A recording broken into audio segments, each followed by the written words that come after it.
Para musyrik mentakin para muridnya. Yang pertama kata para ulama litasdiyati qulubihim. Yang pertama, untuk membersihkan kolbu para sahabat, untuk membersihkan kolbu murid-muridnya. Nggak bisa membersihkan kolbu pakai apa kalau dari bimbing guru?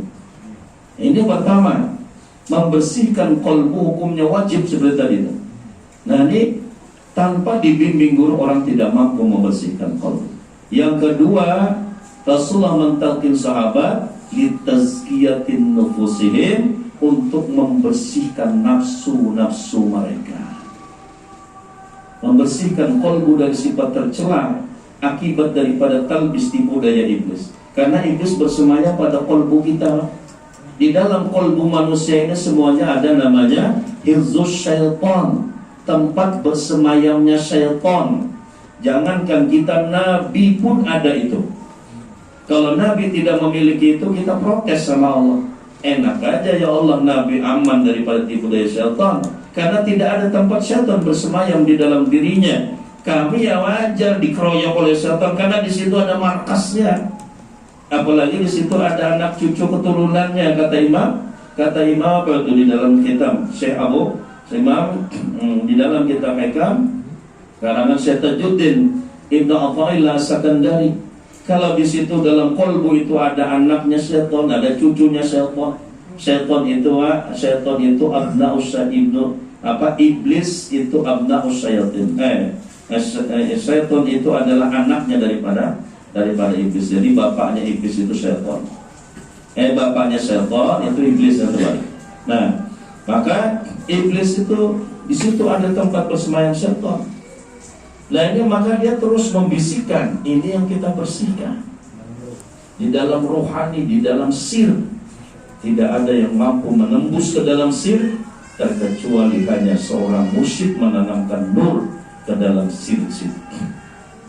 Nah maka setelah ini kita dengan zikir yang dibimbingnya ini membersihkan. Yang kedua, untuk membersihkan nafsu mereka.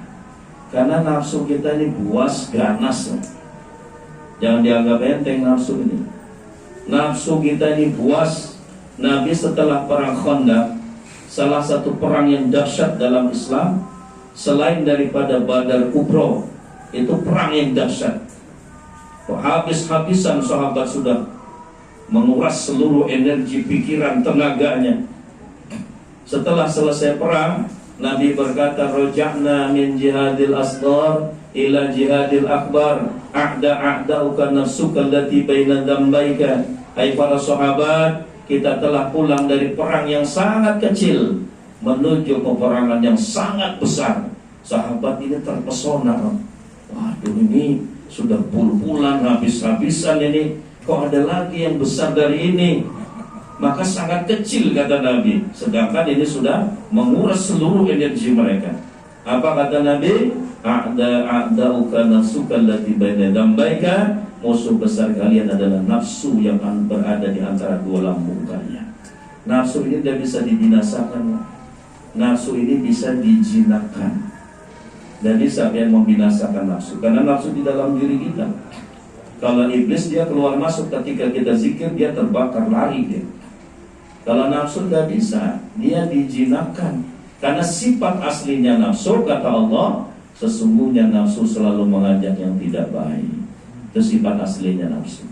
Nah maka dengan tuntunan Syekh, talqin Rasulullah kepada sahabat itu untuk membersihkan nafsu mereka. Jadi dalam surah Amarah diwiridkan, ikuti tuntunannya Syekh, diamalkannya sungguh-sungguh, berubahlah menjadi nafsul lawwamah.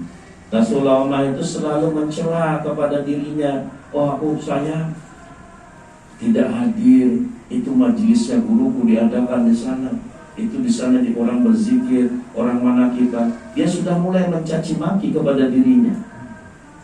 Kalau dia terlambat melakukan ibadat, dia mulai mencaci maki.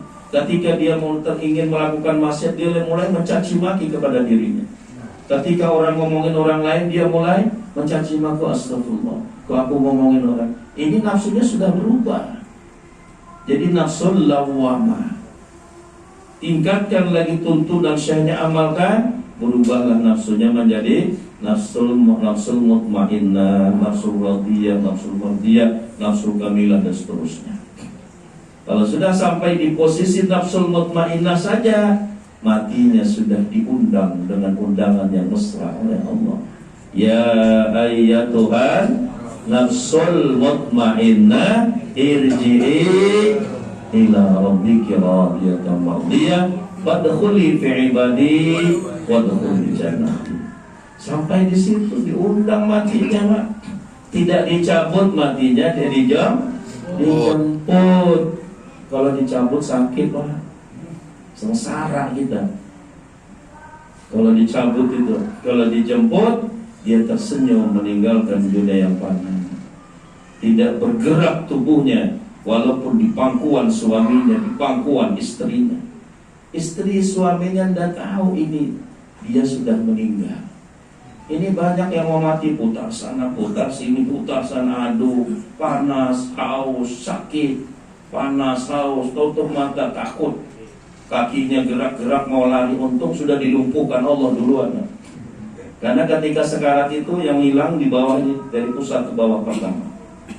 Kalau sudah kakinya orang sakit parah ini ya, mohon maaf, ini itu jangan ditinggal lagi. Kalau sudah kakinya gitu, ujur sudah lurus gini, itu tidak lama lagi itu.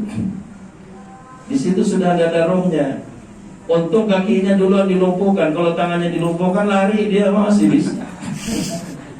Karena takutnya dia melihat itu, karena matinya dia ditampakkan sesuatu yang menyeramkan. Kalau orang yang beriman, masya Allah, pemuda-pemuda tampan, malaikat berbaris, bidadari berbaris, malaikat berbaris menanti rohnya.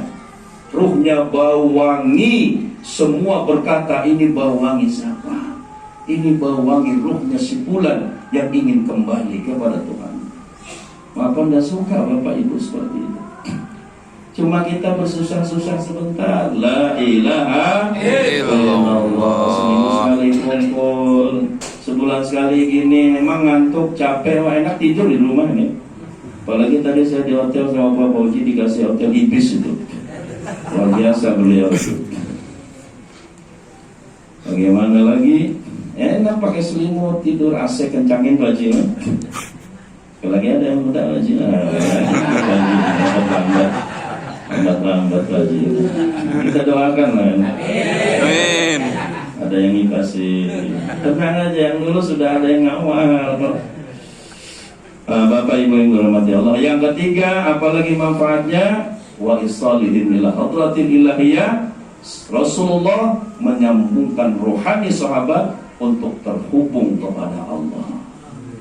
Merasa tidak Bapak Ibu setelah terakhir bisa tidak ingat Allah? Bisa. Inilah namanya isolah. Tersambung. Yang keempat, kita singkat saja. Yang keempat, apa manfaatnya? Wasa'adatumul qudsiyah. Orang yang mendapat talqin daripada syekhnya, yang Rasulullah mengajarkan zikir kepada sahabat, agar sahabat mendapat keberuntungan yang tidak ada kerugian padanya. Kadang ada orang untung tidak pernah rugi. Kalau kita kan dagang untung rugi, tapi ini tidak pernah rugi, untung terus. Hati-hati bahasanya Bapak Ibu. Saya tidak berani bertorikot karena saya belum mampu mengamalkan. Hati-hati ini Bapak Ibu. Kamu mampu torikot, kamu belum mengamalkan, jangan. Kata ulama, dia untungnya apa orang bertemu mursyid? Untungnya dia telah bertemu guru pembimbing, walaupun belum mampu mengamalkan, walaupun belum mampu mengikuti tuntunannya, tapi dia telah bertemu dengan kekasih Allah. Dia mengambil jalan kepadanya untuk menuju kepada Allah. Ini untung dan ada ruginya. Orang yang bertorikot, orang yang untung, kata Allah, dia mendapat, apa kata ulama, dia mendapat keberuntungan yang tidak ada rugi padanya. Dia ngamalkan tambah untung, tidak ngamalkan tetap untung.